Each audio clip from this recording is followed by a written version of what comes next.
How quickly could you take out everyone in this room? Depends what I've got, doesn't it? But I've got a decent-sized grenade to just about cope with this stuff. If I'm down to a sharp pencil, it's going to take a while and get a bit messy, isn't it? Hi, my name's Big Phil Campion. I'm former 2-2 SAS, and I spent a little bit of time on the circuit doing some paramilitary stuff abroad, but we'll find out all about that later, I'm sure. I'm here to answer some questions from the honesty box. Here we go. Are the SAS the best in the world? Don't need to ask that, yes. Right, here we go. We like that, don't we, eh? Who comes second? Hang on. The SPS, they come second. And then outside of that, they're non-runners as far as I'm concerned. Right, here we go. What is selection like? Right, okay, here we go. Selection. Selection into the Special Air Service. It lasts about 6 months-ish, give or take. It is extremely hard. However, and I always say this to people, although it's hard, it is enjoyable, all right? Once you get the hills phase out of the way. The hills is basically every day, bigger pack, running, walking over hills. But once you get into the jungle, you're soldiering, you're learning stuff. And I like learning stuff, do you know what I mean? So that sort of like outweighs the difficulty and the hardship. It's because I'm learning and I'm doing cool stuff. So yeah, it's difficult, but it's not impossible. If you had 300 people turn up, you would probably be looking at maybe 10 or 15 would pass. I think statistically, and don't quote me on this, well, you can quote me on this, but it might not be true, is what I'm trying to say. You've got more chance of playing professional football in this country as you have becoming a member of the SAS. And that's the message that I do like to try and get to young people nowadays, is that it isn't impossible, all right? You get a few people perhaps fail it, go back to their units and say, oh, yeah, they made me carry this great big truck a bit, oh, it's impossible. No, you're a liar. Because if someone like me can pass it, someone like you can pass it, right? There you go. Why do you think you were able to pass it? That's just the mindset. I wanted to be there. Selection is designed to see if you want to be there or not, okay? And the rest of it is monkey see, monkey do. And if monkey can't do, monkey goes home. What makes you a good soldier? Great question. Absolutely great question. I get asked this a lot by young men, you know, what makes you a great soldier? What makes you a good soldier? And I always tell them one thing, it's the basics done well. Okay, if you do your basics well, you will become a good soldier. Forget about dangling off ropes and jumping through doors and kicking windows in and all that sort of stuff. All that stuff will come. It's the basics. The very basics, and soldiers will know what the basics are. The stuff that you learn from day one, you know, it's the stuff that you'll carry with you. It's your foundation, and you'll carry that for the rest of your soldiering career. So get that right, all right, and you're on your way. How does it feel to kill someone? I knew this question was going to be in there, and there's sort of like a standard answer that you'd get if you asked your granddad and that, and they'd be indifferent to it, and they'd refer to it as a target or whatever, do you know what I mean? I think there's a little bit more to it than that for me. None of these people that we've sort of like relieved of their time on this planet have been particularly nice people. They've all had an agenda whereby they want to see me dead, or they've all done something completely disgusting and horrible. So actually, in terms of the deed itself, I'm quite happy about it, if I'm perfectly honest, and that might sound a little bit sort of like bullish, and maybe it is, but you probably, after an action in combat, are going to be fairly pumped up, you're going to be fairly glad that you've made it through the other side, and you're going to be glad that you've done your job. And if you're dealing with people that are extremely nasty, like, say, for instance, ISIS or, you know, Al-Qaeda or people like that, you've done the world a favour. So actually, you could be forgiven for being quite chuffed of yourself, to be honest. So, yeah, that's where I'm going to leave that there. Did you wholeheartedly trust your comrades? 100%, yeah, without a doubt, and I still do. Do you know what I mean? If they were, you know, if they were to back me up or to be at my side now, I would 100%, you know, and I don't even need to test that. So, okay, if you could only take 3 things in a survival situation, what would they be? Bear Grylls. Someone who knows what he's doing, right? Yeah. A decent knife, something to collect water in, and a bit of warm kit. And I think you just about get by with anything there, do you know what I mean? So there you go. Decent knife, massively important. Massively important. You can do anything if you've got a decent knife. All right, how many people have I killed? Personally, I can't put a number on it, because some of the stuff that I've been sort of like engaged with has also been engaged with other people's. And unfortunately, sometimes some of the people, a couple of people that I've probably would have claimed as mine, have dropped in a place where I haven't been able to go and get them. So it's sort of like I haven't been able to go, yeah, definitely mine. All right, so I don't know. I generally don't know. I can account for one for definite, which I ran over in Afghanistan. He was definitely dead. Outside of that, it's all been stuff that other people have been shooting at. I've been shooting at as well. So, you know, don't know. Is someone like Rambo or one-man killing machine possible? Right, you do get people that are extremely large and no, it's I'm not going to try and bluff you. It's the honesty box. No. Oh, dear me. What is the most horrifying scene I've witnessed on duty? I've seen a couple. I've seen a couple of large explosions, which have done quite a bit of damage, and there's been, parts of this, that, and the other all over the place, and you've not been able to sort of identify what part came off what bit and all that sort of stuff. So I've seen a couple like that. I would just say, yeah, first time I saw a stack of dead bodies, lined up, which was in Sierra Leone. That was probably about, 10, 15 bodies, all misshapen and beaten up a little bit, obviously dead. That's sort of like, it's not the normal thing to see, but yeah, so I don't know, horrifying, expected horrifying, so it's not as bad as horrifying. If you stumble across something in the street and you're not expecting to see that sort of thing, that's more horrifying than actually thinking, I'm going to probably cause a little bit of this, and before you go in thinking, right, you can prepare for it. But if you've just turned up on site and you see something like that, then, and that's never happened to me, so yeah, horrifying. Yeah. How many people have died? Unfortunately, quite a few. And that's not just from things like, actually being there at the time in battle or, in various incidents that I've been involved with, but that's subsequently from things like suicide and that as well. So, just because you survive one battle, it doesn't mean you win the war sometimes. And, the war does go on for some soldiers for a very long time, and the battle is in their heads. And so, unfortunately, I've known far too many that have died. Yeah, which is very sad. Cool. How long can a human survive without food? Me, about 5 minutes. Do you know what, off the top of my head, I don't know, but you can go with without food a good while, but water, forget about it. You start cutting your water supply off, you do need water, do you know what I mean, to keep yourself running. You're talking in days and hours there, as opposed to days and weeks with probably food, if you're unlucky. How quickly could you take out everyone in this room? Depends what I've got, doesn't it? But I've got a decent-sized grenade to just about cope with this stuff. If I'm down to a sharp pencil, it's going to take a while and get a bit messy, isn't it? Oh, dear. So almost whoever asked that was like, and can you show us? Would you rather fight a lion, shark or a bear?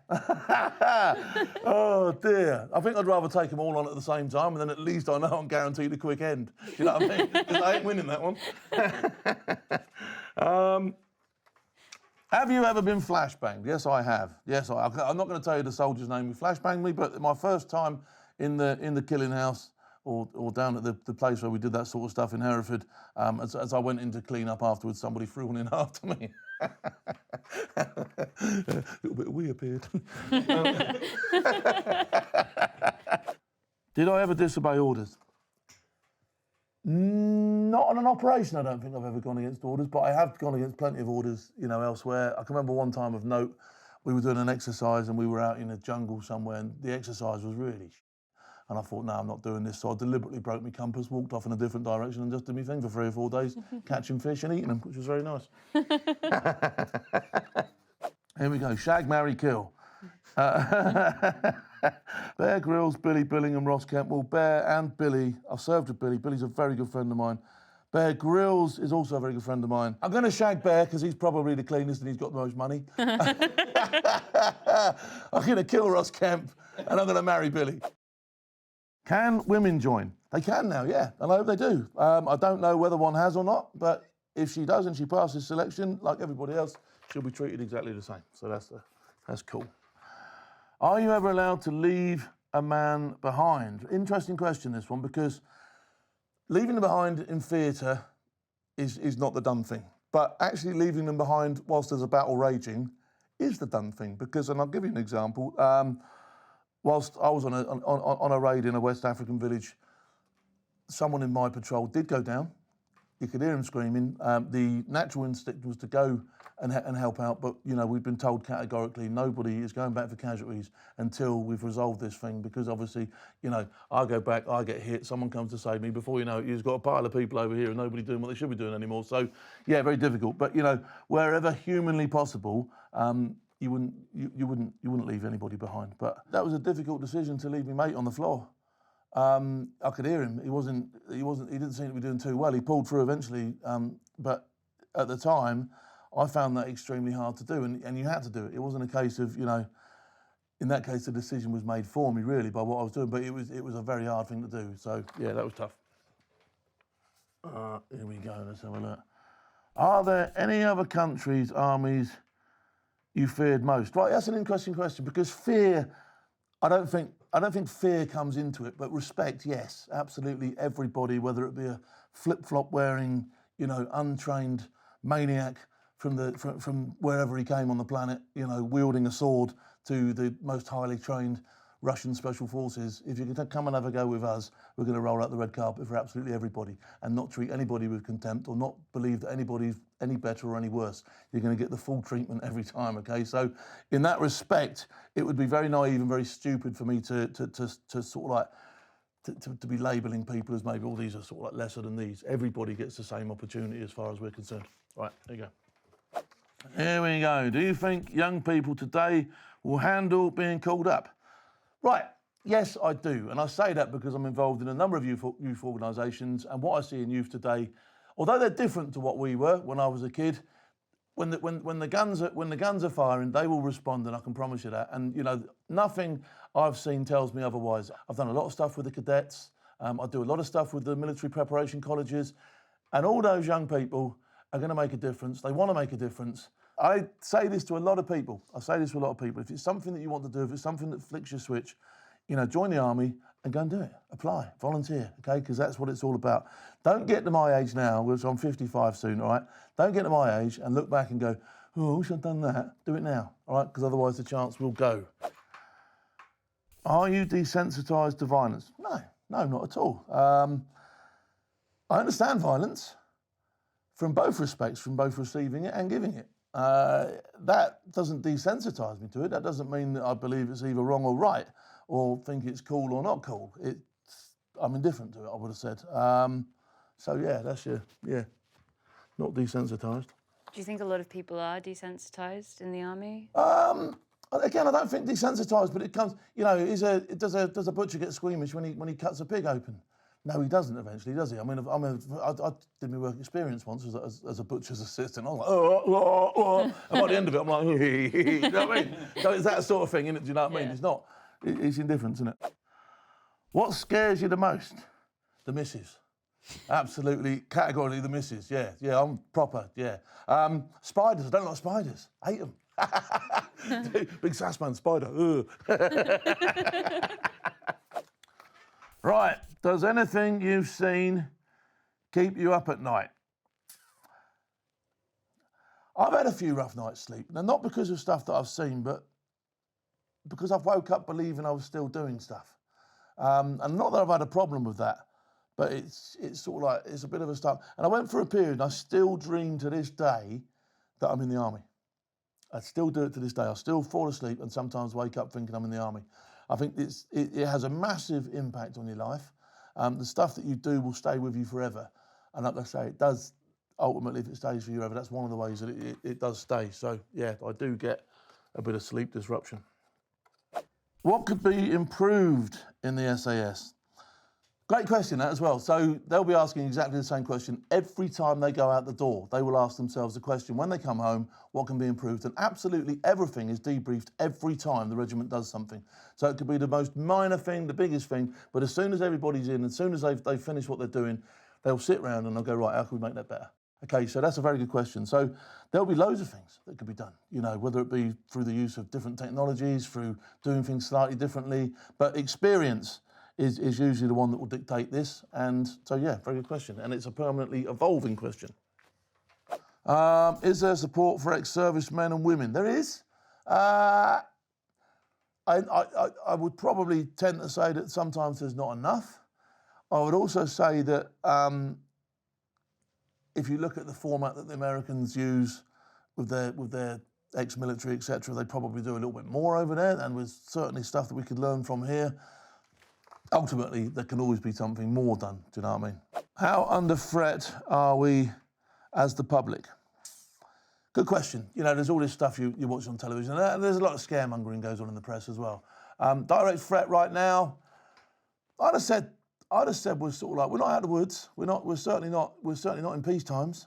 You know, there's a lot of stuff going on. There's a lot of finger pointing. There's a lot of aggro. You know, there's an underlying of Islamic terrorism which is still there, although it's not as prevalent and maybe not, you know, heard of as much. But trust me now when I say there's probably people working around the clock to negate those sorts of threats. You know, we are a small species. We are the only life, as far as we know, in a galaxy of billions and billions of stars. Imagine if we fuck it up. Did I ever feel guilty? No. No, not at all. Not at all in anything I've ever done. No, not even slightly. Not to anybody, because, you know, ultimately I was there following a set of orders, doing what I was told to do. And so, yeah, no. That's the bottom line. I don't think I need to reconcile about anything. You know, I signed up to do a job. I did that job. I was quite happy doing that job. And so reconciliation, not for me. Who's the biggest hero to you? Right, really interesting question, that, because I think in terms of who I aspired to be like the most,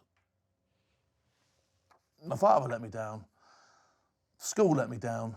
So I didn't really have that much faith in any of the people who should have been my role models when I was a kid. But my first real role model was a guy called Vern, Big Vern, and he was my section commander in training. And I think he probably, even if he walked in now, I think he's still my hero. Do you know what I mean? I looked up to him. He'd won a gallantry medal in Northern Ireland. He'd seen a little bit. He was firm. He was fair. He was a proper bloke, like, do you know what I mean? And I think for me, then he was probably my hero. And if he watches this, yeah, Vern, you're a man.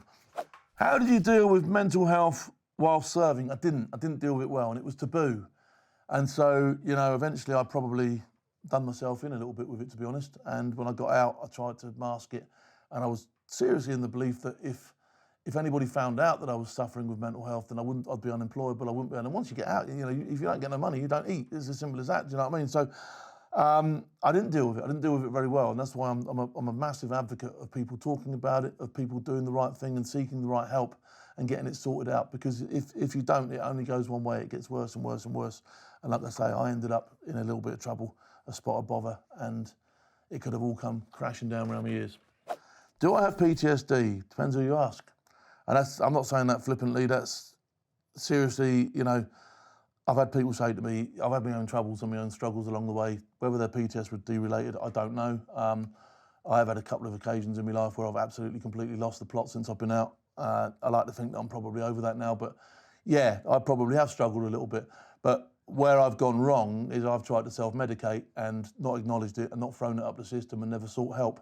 And I think my advice to anybody who is suffering from PTSD or thinks that they've got any mental illness whatsoever, go and get it checked out, go and seek some professional help, or speak to somebody about it who can do that for you, because I've sort of like suffered in silence. Usually the first stage of any of this is to take ownership yourself enough to go and see someone and say something, you know.